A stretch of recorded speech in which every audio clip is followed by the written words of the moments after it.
Добро пожаловать! Вновь приветствовал Алданский центр подготовки лыжников гостей.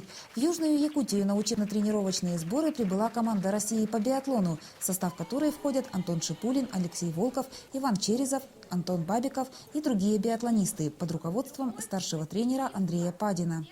Добро пожаловать!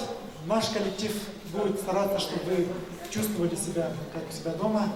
И желаю вам удачного учебно-тренировочного сбора. Небольшой мороз и оптимальный снежный покров. Погода, по словам гостей, радует. Вчера немножко удивился, что в Алдане в это время нет снега, но сегодня смотрю, что погода исправила эту проблему. В лучших русско-якутских традициях спортсмены угостились караваем и прошли национальный обряд очищения чечепкан. По словам членов сборной, алданское гостеприимство отличает особая теплота. Да, здесь всегда встречают очень тепло и радужно.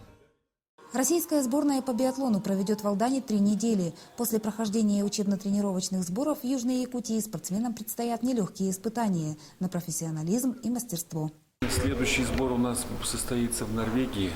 С 9 ноября поедем. Там у нас пройдет ряд контрольных стартов, и часть команды отправится на международные соревнования, этапы Кубка мира и этап Кубка IBU.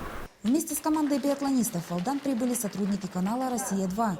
Журналисты будут работать над фильмом о лидере сборной Антоне Шипулиной. Сразу выйдет 2 фильма перед этим сезоном. Один фильм будет целиком полностью посвящен лидеру нашей сборной Антону Шипулину. Другой фильм будет посвящен предстоящей, возможно, и наиболее вероятной дуэли в Кубке мира между Антоном Шипулиным и сильнейшим биатлонистом планеты на протяжении последних 4 сезонов французом Мартеном Фуркадом.